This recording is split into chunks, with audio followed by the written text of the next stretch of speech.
Ici, le mythe scolaire démonte les croyances apprises trop tôt pour rendre à chacun la lucidité brute nécessaire à sa propre émancipation mentale. On t'a appris à lever la main, à attendre l'autorisation, à chercher la bonne réponse, à croire qu'une suite de chiffres écrits en rouge ou en vert pouvait définir ta valeur et décider de ton avenir. Et pendant que tu faisais tout cela avec application, tu ne voyais pas la cage se refermer autour de ton esprit parce qu'elle était tapissée de félicitations, de diplômes et de promesses rassurantes. Alors écoute bien, car ce que tu crois être une sécurité est peut-être l'erreur fatale qui te maintient immobile. Croire que de bonnes notes suffisent dans la vie est une anesthésie lente qui calme la peur à court terme mais détruit la conscience à long terme. C'est un sédatif mental qui t'empêche de sentir le vide qui s'installe quand le cadre disparaît, car la vie réelle n'applaudit pas les copies propres et ne distribue pas de points pour l'obéissance. Elle teste la clarté, la discipline intérieure, la capacité à décider sans consigne et à avancer sans validation. Et si cette phrase te dérange, c'est normal parce qu'elle touche un conditionnement profond installé dès l'enfance. On t'a conditionné à confondre performance scolaire et compétences vitales, à confondre mémoire et intelligence, à confondre conformité et valeurs personnelles. Ton cerveau a appris à fonctionner comme un scanner de consignes plutôt que comme un moteur de décision. Tu es devenu expert pour répondre à ce que l'on attend, mais novice pour te demander ce que tu veux vraiment, et ce glissement est dangereux parce qu'il crée des adultes brillants sur le papier, mais déconnectés d'eux-mêmes, incapables de supporter l'incertitude, terrorisés par l'échec réel qui n'a pas de barème clair. Psychologiquement, le système a renforcé en toi la dépendance à la récompense externe. La note, le regard du professeur, la fierté parentale, et à force ton cerveau a associé valeur et validation, effort et reconnaissance. Sans reconnaissance, l'effort s'effondre. Sans cadre, la motivation disparaît. Voilà pourquoi tant de bons élèves se sentent perdus une fois seuls face au monde. Ils n'ont pas appris à se diriger, seulement à suivre. Ils savent réussir un exercice, mais pas construire une trajectoire. Ils savent réciter, mais pas choisir. Ils savent répondre, mais pas créer. Et cette confusion est entretenue par un mythe rassurant. Travaille bien à l'école et tout ira bien. Comme si la vie était une suite d'examens avec un corrigé officiel. Comme si l'intensité intérieure, la discipline quotidienne, la capacité à apprendre seul, à encaisser le doute, à se relever sans encouragement, n'étaient pas les vraies monnaies du réel. Regarde autour de toi et observe sans filtre combien de personnes brillantes, scolairement, attendent encore qu'on leur dise quoi faire. Combien de personnes moyennes, académiquement, ont développé une force mentale, une vision, une autonomie qui les rend dangereusement efficaces. Ce n'est pas une question d'intelligence brute mais de structure interne. De rapport à l'effort quand personne ne regarde, de capacité à agir sans note finale. Le système scolaire t'a entraîné à performer sous surveillance, pas à te discipliner dans la solitude. Il t'a appris à optimiser pour l'examen, pas à construire pour le long terme. Et cette logique façonne des comportements précis. Procrastination déguisée en préparation, peur de commencer sans être prêt, besoin compulsif de certitude avant l'action, rejet du risque parce qu'il n'entre pas dans les critères d'évaluation. Tout cela n'est pas un défaut personnel, mais une programmation. Une programmation qui te protège tant que tu restes dans le couloir, mais qui t'expose violemment. Dès que tu en sors, imagine un nageur d'élite entraîné uniquement en piscine chauffée, ligne droite, au calme, maître nageur présent, puis jeté soudainement en pleine mer, vague, courant, silence. Sa technique est là, mais son mental panique, parce que l'environnement a changé. La vie, c'est l'océan, pas la piscine, et les bonnes notes sont souvent des médailles gagnées en bassin contrôlé. Elles prouvent une capacité d'adaptation à un système précis, mais pas une maîtrise de soi universelle. Et tant que tu n'as pas vu cette distinction, tu risques de courir après des validations mortes, de collectionner des preuves externes en évitant la vraie confrontation intérieure, celle où tu dois décider qui tu deviens sans jury ni diplôme. Et c'est précisément à cet endroit que beaucoup reculent, parce qu'aucune note ne vient rassurer, aucune autorité ne confirme, il n'y a que toi. Ton doute, ta discipline ou son absence. Et cette solitude est le point de bascule entre ceux qui vivent par conditionnement et ceux qui vivent par conscience. Entre ceux qui répètent et ceux qui créent. Entre ceux qui attendent et ceux qui construisent. Et tant que tu crois que bien faire ce qu'on te demande suffit, Tu restes enfermé dans une logique d'enfant sage, alors que le monde exige un adulte lucide, capable de se diriger sans permission, capable de travailler sans récompense immédiate, capable de continuer quand l'effort n'est applaudi par personne, capable de transformer l'incertitude en terrain d'entraînement plutôt qu'en excuse, parce que la vérité dérangeante est là. Les notes ne mesurent pas ta capacité à te lever quand personne ne t'observe. Elles ne mesurent pas ta capacité à apprendre seul, à t'adapter, à changer de stratégie quand le plan initial s'effondre. Elles ne mesurent pas ton courage à choisir une voie non validée. Elles mesurent surtout ton aptitude à satisfaire des critères imposés. Et ce décalage devient explosif quand le cadre disparaît, quand les règles implicites remplacent les consignes écrites, quand le monde te demande non pas ce que tu sais, mais qui tu es prêt à devenir. Et c'est exactement à ce moment-là que la croyance dans les bonnes notes comme garantie commence à se fissurer, laissant apparaître un vide que beaucoup tentent de combler par plus de diplômes, plus de formation, plus d'attente, sans comprendre que le problème n'est pas le niveau de savoir, mais le rapport à soi et à l'action. Car tant que tu n'as pas déconstruit cette illusion, tu restes attaché à l'idée qu'un jour quelqu'un viendra te dire que tu es prêt alors que la vie ne prévient pas. Elle confronte. Et ce qui fait la différence, ce n'est pas ce que tu as validé hier, mais la discipline que tu appliques aujourd'hui quand plus personne ne te note et que tout repose sur ta capacité à avancer, sans garantie, sans applaudissements, sans certitude, uniquement portée par une clarté intérieure qui commence à naître quand tu acceptes enfin de regarder en face cette erreur fatale et de sentir le malaise qu'elle provoque, parce que ce malaise est le signal que quelque chose de plus profond cherche à émerger, et que la prochaine étape n'est pas d'apprendre une leçon supplémentaire, mais de désapprendre une croyance qui t'a longtemps servi, mais qui maintenant te freine. Parce qu'elle te maintient dans une posture d'attente permanente, comme si ta vie allait réellement commencer après la prochaine validation, après le prochain papier, après la prochaine approbation officielle. Et cette attente est l'un des pièges psychologiques les plus puissants jamais installés. Elle te donne l'impression de progresser alors que tu repousses l'essentiel, décider par toi-même, car décider implique le risque d'avoir tort, et l'école t'a entraîné à éviter le faux plus qu'à chercher le vrai. Elle a récompensé l'exactitude plus que l'audace, la conformité plus que la responsabilité. Et à force, ton esprit a appris à préférer la sécurité de la bonne réponse à l'inconfort de la décision personnelle, ce qui explique pourquoi tant de personnes intelligentes intellectuellement restent immobiles existentiellement. Elles savent analyser mais pas trancher, comprendre mais pas s'engager, et ce blocage n'est pas visible sur un bulletin scolaire, mais il se manifeste brutalement dans la vie réelle, face à un choix sans consigne claire, face à une opportunité floue, face à un chemin qui n'a pas été validé par une autorité reconnue, soudain le mental cherche désespérément une grille d'évaluation, un barème, un professeur invisible qui dirait oui ou non, mais il n'y a rien. Seulement le silence. Et ce silence révèle la fragilité d'une identité construite uniquement sur la réussite scolaire. Parce que cette identité repose sur un regard extérieur. Tant que quelqu'un évalue, tu existes. Quand plus personne n'évalue, tu doutes de ta valeur. Et ce doute pousse soit à l'inaction, soit à la fuite vers de nouvelles validations artificielles, diplômes en plus. Certification en série, formation accumulée comme des boucliers contre la peur d'agir, alors que le monde ne demande pas plus de preuves, mais plus de cohérence interne, plus de discipline quotidienne, plus de capacité à transformer l'intention en action sans témoin, observe le comportement. Typique du bon élève devenu adulte, il prépare longtemps, il planifie excessivement, il attend d'être parfaitement prêt, il veut tout comprendre avant de commencer. Et pendant ce temps, la vie avance, imparfaite, chaotique, mais avancée quand même par ceux qui ont accepté d'agir sans certitude totale. Et ce décalage crée une frustration silencieuse, car intérieurement, tu sens que quelque chose ne va pas, que malgré tes efforts passés, tu n'as pas l'attraction espérée, que les promesses implicites ne se sont pas matérialisées automatiquement.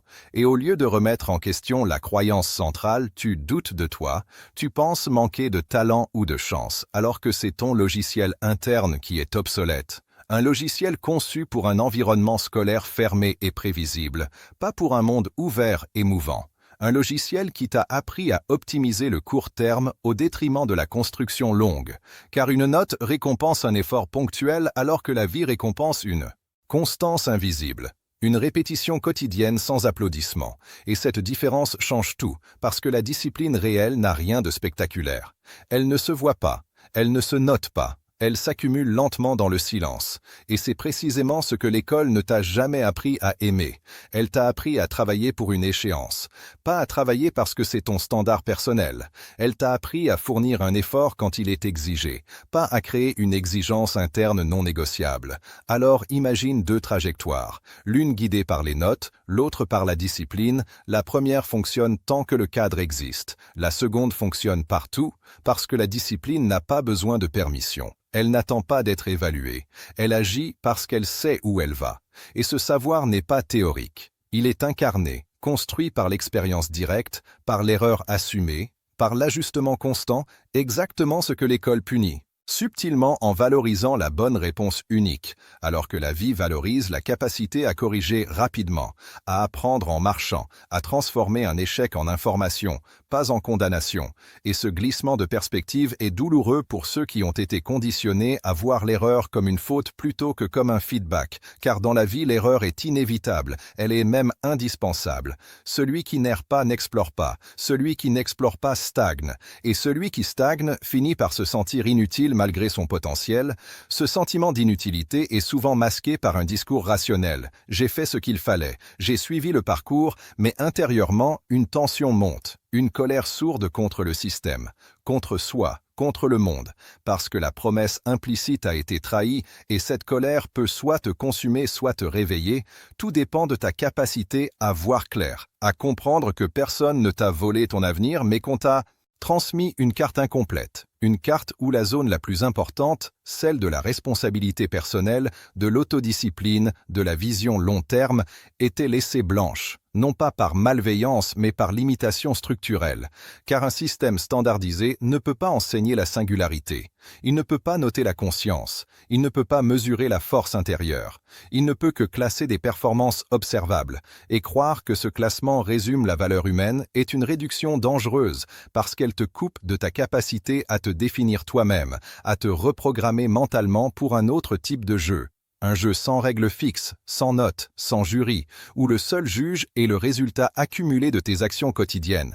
Et ce jeu commence le jour où tu cesses de demander ce qui est attendu pour te demander ce qui est nécessaire. Nécessaire pour devenir solide, autonome, lucide, discipliné. Car c'est là que se fait la vraie séparation. Pas entre bon et mauvais élèves, mais entre esprit dépendant et esprit souverain, entre ceux qui vivent sous condition et ceux qui vivent par choix, et cette transition n'est pas confortable, elle implique de désapprendre le réflexe de validation, d'accepter de ne pas être applaudi, de travailler dans l'ombre, de construire sans reconnaissance immédiate. Et pour beaucoup, c'est plus difficile que d'apprendre une leçon, parce que cela touche l'identité. Mais tant que tu n'as pas traversé cette zone d'inconfort, tu restes attaché à une définition de toi qui appartient au passé. Une définition basée sur ce que tu as fait dans un cadre qui n'existe plus, et la vie ne récompense pas les souvenirs de performance, elle récompense la capacité actuelle à produire, à évoluer, à tenir, à agir malgré le doute. Et ce doute est justement l'épreuve que les bonnes notes n'ont jamais préparée. Parce qu'aucune note ne t'a appris à continuer quand personne ne regarde et que rien ne garantit le résultat, alors que c'est exactement là que tout se joue, dans cette zone grise où tu n'es ni sûr ni validé, mais où chaque action façonne la personne que tu deviens, et cette personne-là n'est jamais notée, mais elle décide silencieusement de tout ce qui va suivre. Parce que tout ce que tu fais chaque jour, même quand personne ne regarde, même quand personne ne te félicite, même quand aucune note ne tombe, sculpte ton identité réelle, pas celle que tu affiches, mais celle qui agit sous pression. Et c'est ici que la bascule finale s'opère. Car comprendre que les bonnes notes ne suffisent pas n'a aucun intérêt si tu n'en fais rien, la lucidité sans action devient une autre forme d'illusion confortable. Alors la question n'est plus de critiquer le système, mais de te reprogrammer pour fonctionner dans le réel. Et cette reprogrammation commence par un changement brutal de repère. Tu dois cesser de mesurer ta valeur à ce que tu as validé hier, et commencer à la mesurer à ce que tu construis aujourd'hui. Concrètement, silencieusement, régulièrement. La discipline devient alors la nouvelle note, mais une note que personne ne te donne, une note que tu t'attribues par ton comportement, Te lever quand tu avais envie de rester couché. Continuer quand l'enthousiasme est tombé. Apprendre sans qu'on t'y oblige. Agir sans être sûr d'être prêt. C'est là que se forge un mindset adulte, non pas basé sur la performance ponctuelle mais sur la constance. Et cette constance transforme tout parce qu'elle crée une confiance interne, une confiance qui ne dépend plus du regard extérieur. Tu sais que tu avances parce que tu te vois avancer. Et cette certitude intérieure remplace progressivement le besoin de validation. Imagine quelqu'un qui chaque jour fait ce qu'il a décidé de faire, même mal, même imparfaitement. Au bout de quelques mois, cette personne n'a peut-être aucun diplôme supplémentaire, mais elle a quelque chose de bien plus rare. Une colonne vertébrale mentale, une identité alignée sur l'action. Et cette identité devient magnétique parce qu'elle repose sur des preuves vécues, pas sur des promesses. C'est exactement l'inverse du conditionnement scolaire où l'on t'a appris à accumuler des preuves théoriques en attendant. L'autorisation de vivre, ici tu vis d'abord et tu ajustes ensuite. Tu fais de l'erreur un outil, pas une condamnation. Tu ne cherches plus à éviter l'échec mais à l'utiliser. Chaque tentative devient une information. Chaque difficulté un entraînement, chaque résistance un miroir de ce qui doit être renforcé. Et ce changement de posture est radical, parce qu'il te redonne le contrôle. Tu ne subis plus un parcours, tu construis une trajectoire, même floue au départ, même instable, mais vivante. Et pour y parvenir, il faut des actions simples mais non négociables.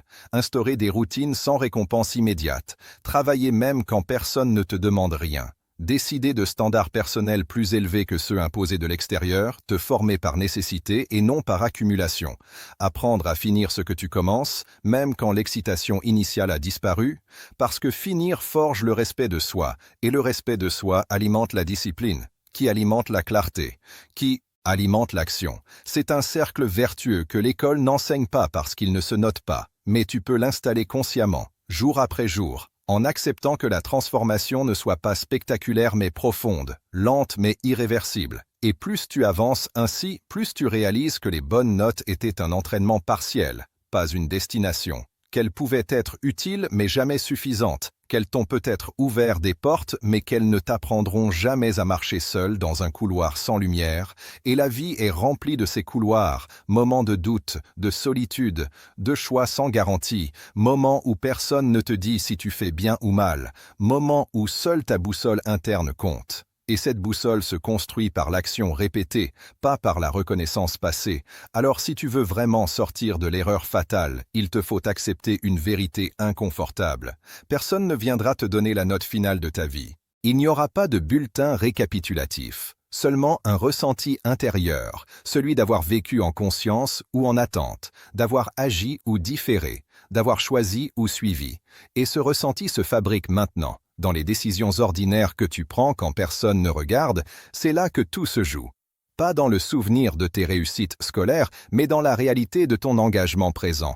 Et plus tu intègres cela, plus ton rapport à toi change. Tu ne te demandes plus si tu es assez bon, mais si tu es assez engagé. Tu ne cherches plus à impressionner, mais à progresser. Tu ne fuis plus l'inconfort, mais tu l'utilises comme signal de croissance, et cette posture te rend libre parce qu'elle te sort du besoin d'être validé. Tu n'as plus besoin que le monde te dise que tu es légitime. Tu construis ta légitimité par tes actes. Et cette légitimité-là ne peut pas être retirée. Elle ne dépend ni d'un système ni d'une institution, elle dépend de ton courage quotidien et, quand tu arrives à ce point, les bonnes notes retrouvent leur juste place, un simple indicateur parmi d'autres, jamais un verdict, jamais une identité, jamais une garantie, et c'est cette lucidité qui te permet enfin de vivre sans illusion, sans attente inutile, sans mythe rassurant, avec une responsabilité pleine et assumée, calme mais déterminée. Parce que tu sais que ta vie n'est pas une copie à rendre, mais une œuvre à construire, une œuvre imparfaite mais authentique, façonnée par ta discipline, ta conscience et tes choix répétés. Et cette prise de conscience ne fait pas de bruit, mais elle change tout. Elle te libère de l'erreur fatale et t'oblige à devenir acteur de ta propre trajectoire, sans promesse, sans note finale, mais avec une clarté qui ne dépend plus de rien d'autre que de toi. Et quand tu comprends cela profondément, tu cesses d'attendre que la vie commence. Tu la commences toi-même, ici et maintenant, avec ce que tu es, ce que tu sais, et surtout ce que tu fais.